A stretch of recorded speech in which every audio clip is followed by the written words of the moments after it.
by Tomie dePaola.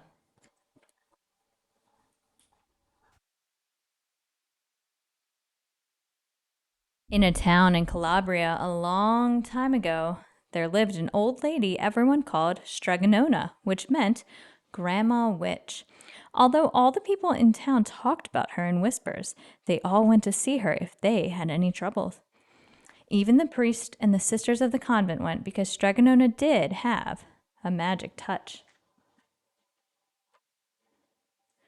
She could cure a headache with oil and water and a hairpin. She made special potions for the girls who wanted husbands, and she was very good at getting rid of warts. But Strega Nona was getting old, and she needed someone to help her keep her little house and garden, so she put up a sign in the town square. And Big Anthony, who didn't pay attention, went to see her. Anthony, said Strega Nona, you must sweep the house and wash the dishes. You must weed the garden and pick the vegetables. You must feed the goat and milk her. And you must fetch the water. For this, I will give you 3 coins and a place to sleep and food to eat. Oh, gracie, said Big Anthony. The one thing you must never do, said Strega Nona, is touch the pasta pot. It is very valuable, and I don't let anyone touch it. Oh, see, yes, said Big Anthony. And so the days went by. Big Anthony did his work, and Strega Nona met with the people who came to see her for headaches and husbands and warts. Big Anthony had a nice bed to sleep in next to the goat shed, and he had food to eat. One evening, when Big Anthony was milking the goat, he heard Strega Nona singing. Peeking in the window, he saw Strega Nona standing over the pasta pot. She sang, bubble, bubble, pasta pot, boil me some pasta nice and hot. I'm hungry and it's time to sup. Boil enough pasta to fill me up. And the pasta pot bubbled and boiled and was suddenly filled with steaming hot pasta. Then Strega Nona sang, enough, enough, pasta pot. I have my pasta nice and hot, so simmer down my pot of clay until I'm hungry another day. How wonderful, said Big Anthony. That's a magic pot for sure. And Strega Nona called Big Anthony in for supper. But too bad for Big Anthony, because he didn't get to see Strega Nona blow 3 kisses to the magic pasta pot. This is what happened. The next day, when Big Anthony went to the town square to fetch the water, he told everyone about the pasta pot. And naturally, everyone laughed at him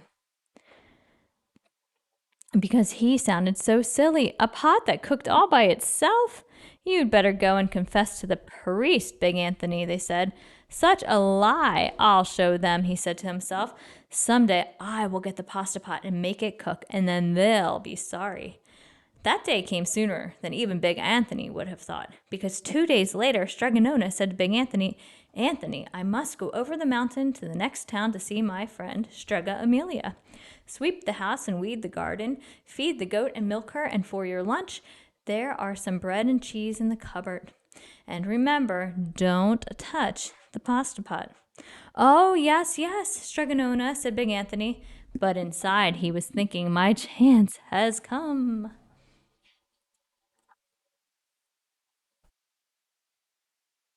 As soon as Strega Nona was out of sight, Big Anthony went inside, pulled the pasta pot off the shelf, and put it on the floor.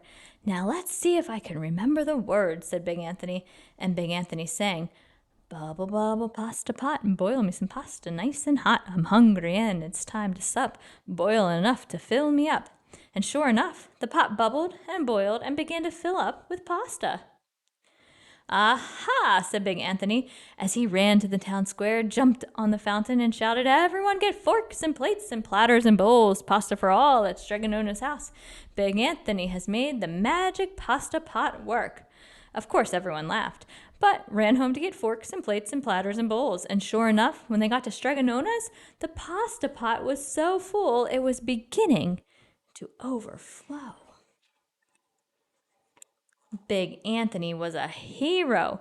He scooped out pasta and filled the plates and platters and bowls. There was more than enough for all the townspeople, including the priest and the sisters from the convent.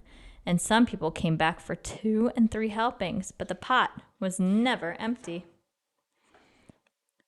When all had their fill, Big Anthony sang, "Enough, enough, my pasta pot. I have had my pasta nice and hot, so simmer down my pot of clay until I'm hungry another day."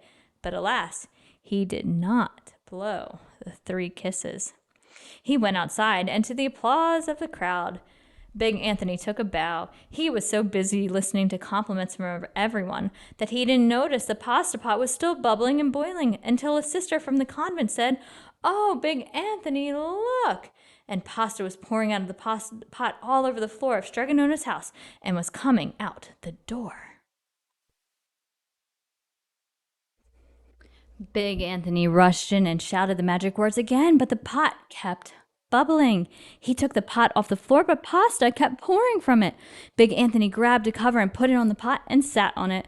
But the pasta raised the cover on Big Anthony as well and spilled on the floor of Strega Nona's house. "Stop!" yelled Big Anthony, but the pasta did not stop, and if someone hadn't grabbed poor Big Anthony, the pasta would have covered him up. The pasta had all but filled the little house. Out of the windows and through the doors came the pasta, and the pot kept right on bubbling. The townspeople began to worry. "Do something, Big Anthony," they shouted. Big Anthony sang the magic song again, but without the 3 kisses it did no good. By this time the pasta was on its way down the road, and all the people were running to keep ahead of it. "We must protect our town from the pasta," shouted the mayor. "Get mattresses, tables, doors, anything. Make a barricade." But even that didn't work. The pot kept bubbling and the pasta kept coming. "We are lost," said the people, and the priest and the sisters of the convent began praying. "The pasta will cover our town," they cried, and it certainly would have had Strega Nona not come down the road home from her visit. She didn't have to look twice to know what had happened. She sang the magic song and blew the 3 kisses, and with a sputter the pot stopped boiling, and the pasta came to a halt. "Oh, grazie, thank you, Strega Nona," the people cried. But then they turned on poor Big Anthony. "String him up," the men of the town shouted. "Now wait," said Strega Nona. "The punishment must fit the crime." And she took a fork from a lady standing nearby and held it out to Big Anthony. "All right, Anthony, you wanted pasta for my magic pasta pot," Strega Nona said, "and I want to sleep in my little bed tonight, so start eating." And he did. Poor Big Anthony.